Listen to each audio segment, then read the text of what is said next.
Adam looked down at the little girl's delicate face turned up to his trustingly, the tiny hand in his, and felt a wave of hate that threatened to overcome him. "Your dad is the man with the dog?" he snarled. "That's your father?" "Yes," the girl smiled. "I can't see much at all and Fluffy's my seeing eye dog." Adam abruptly dropped the girl's hand and shoved her roughly towards the anxious-looking couple standing on the train platform. "Go to him!" he screamed and gave her another push that forced the child to stumble towards the father he hadn't seen in over 10 years.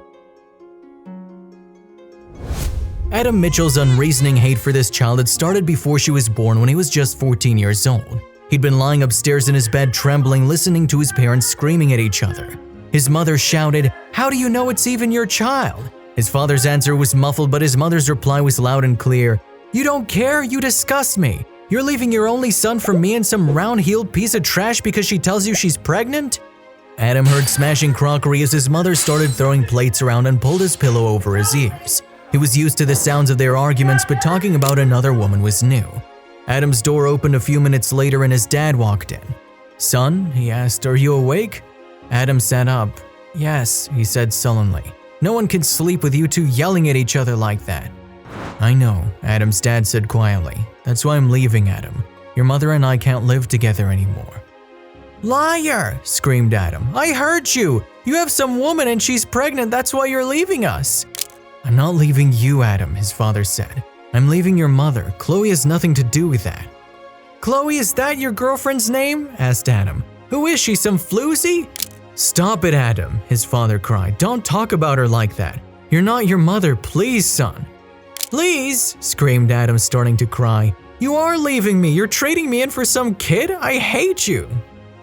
Adam's father had left that night, packed his bags and just left. When Adam came down in the morning, he was gone and his mother, Gloria, was in tears, inconsolable. She sobbed and screamed and scratched at her face, driving Adam to despair at his inability to console her. "Please, Mom," he'd say, "I'm here. I love you." "You'll leave too," she'd scream. "Just like your father, you'll go off after some skirt and abandon me." Adam would hug his mom and promise her he would never leave her, and his hatred of his father grew. He discovered the woman Chloe worked at the local hairdresser, so Adam decided to confront her. He phoned in, made an appointment with her, and showed up right on time the next day. The receptionist welcomed him and offered him a seat in a tall glass of cucumber water with mint. Adam sat and waited until a pretty brunette came towards him smiling. "Hello," she said. "Is this your first haircut with us?" "Are you Chloe?" Adam asked nervously. The girl was nothing like he had imagined. "Yes," the girl said cheerfully. "Did a friend recommend me?" "I want you to stay away from my father," Adam screamed, jumping to his feet. "Leave him alone and let him come home." "Oh," the girl gasped. "You must be Adam. Please, you mustn't think I had anything to do with that." "Liar!" screamed Adam and threw the cup of cucumber water in her face. "You're a liar!" He watched numbly as the water dribbled down her face and chest to soak into her dress. The wet fabric clung to her rounded stomach and Adam remembered the baby. He fled from the hairdresser in tears, and even though he never told his mother, he felt ashamed. When he got home, he was shocked to discover his mother knew all about it. Apparently, one of her cronies had been at the hairdresser's and had witnessed the whole lamentable incident. Gloria was triumphant. "My beautiful boy defended me," she crowed. "You showed that tramp." That evening, his father called, but Gloria told him Adam didn't want to speak to him. Adam heard her scream, "Your son won't talk to you until you come home to your wife like a decent man." Adam wanted to talk to his father. He wanted him to explain everything. He wanted his father to come home so that everything could go back to normal.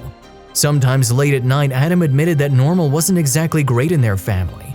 His mom was temperamental and she was very demanding. Peace and quiet weren't her things, but still Adam thought loyally she loved him and she was a good mom. Adam missed his dad, but as the days went by and Gloria's fury at his dad's prolonged absence grew, his love turned to anger. It wasn't fair. Adam was putting up with the floods of tears and screaming fits. Gloria was constantly at the doctor who prescribed antidepressants and things for her nerves. And often it was Adam who had to make dinner as he came home from school to find her sleeping.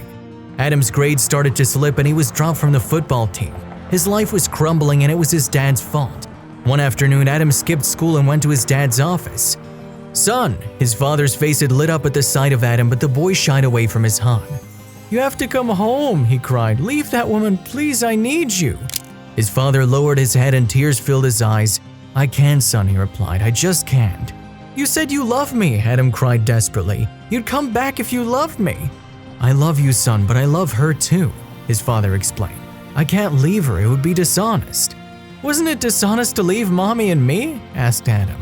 His father turned his face away and Adam knew that nothing he said would ever make a difference. His father was gone forever.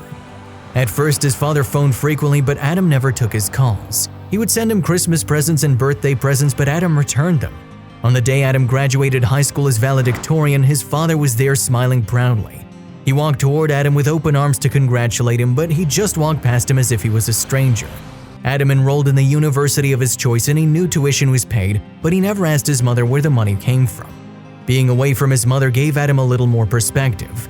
Yes, she was a difficult, temperamental woman, but she has been a good wife. She'd done everything his father wanted, hadn't she? Adam hated feeling that maybe there was some blame on his mother's side of the scales, so he preferred not to think about it too much. When he graduated, he moved to Denver on an excellent job offer and had to listen to Gloria complain about abandonment yet again. He phoned her every week and listened to all her gripes. Adam encouraged his mother to start dating.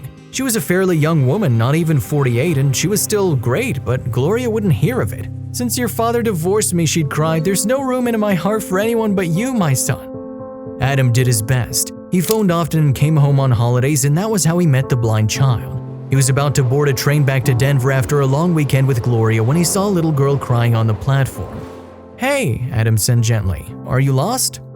The girl tilted a tear-stained face towards Adam's voice and he saw that her big blue eyes were strangely unfocused. "Yes," she sobbed, "I can't find my mom and dad, I can't see." "Listen," Adam said, "don't worry, I'll take you to security and they'll page your parents." "We're going to platform 9, so they have to be here," the girl cried. "Well, this is platform 5, Adam explained, "but let's go to platform 9 and see if they're there." The little girl trustingly placed her hand in Adam's. "You'll know them straight away," she explained, "because my dog Fluffy is with them." Adam walked onto the platform and saw a couple talking to a police officer. The man was holding a dog's leash, and that was when Adam's world fell apart.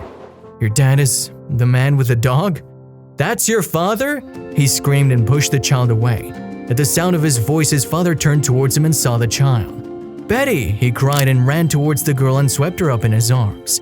The woman with him, which Adam recognized as Chloe, was in tears. "Thank you," she sobbed. "Bless you for finding her." Adam's father looked up and froze. "Adam," he whispered. "Son, it's you. You found our Betty?" Adam was already backing away. He wanted to escape from the terrible sight of his father's apparent happiness by the side of that woman and the blind child. "I didn't know she was yours, so let's leave it at that," he cried. "Wait!" Adam's father ran after him and placed a gentle hand on his shoulder. "Please, son," he said. "You're a man now. Please listen to me." Something in his father's voice moved him and Adam agreed. The two men sat in the train station cafe and talked for the first time in 10 years. "Your mother and I loved her, Adam, but things started going wrong a few years after you were born," he explained. "I wanted more children, she didn't. It's not that cut and dry, but we drifted apart. I suggested to Gloria that we should divorce, but she wanted to keep up appearances for you. By the time I met Chloe, your mother and I hadn't been intimate in over 5 years. Chloe, I fell for her at first sight, and that's the truth. She came to me because she was pregnant and her boyfriend had walked out, taken her off his health insurance. She wanted to know if there was anything I as a lawyer could do. Anyway, we fell in love. Your mother was right, Betty isn't my biological child, but I love her. Betty's father left Chloe because she discovered she'd been infected with toxoplasmosis during pregnancy. The doctors warned the baby might have congenital disabilities, and he just abandoned Chloe and their unborn baby. Adam, I love Chloe. I wanted to be with her to have a new life. I wanted you to be part of that life. But Gloria didn't allow it. The only contact she accepted was the alimony and child support checks. I can't blame you for being hurt and angry with me, Adam, but I hope you can forgive me." Adam had tears in his eyes as he reached out to hug his father for the first time in over a decade. "Come on, Dad. Introduce me to my baby sister," he said. From that day on, Adam became a part of their lives. And when Betty had the surgery that restored 80% of her vision, that was the first face she saw. As for Gloria, she grudgingly accepted that her son and his father had a relationship, and eventually came to terms with it all. If you liked the video, please give it a thumbs up and consider sharing it with someone who may find it interesting. Thanks for watching, and I'll see you in the next video.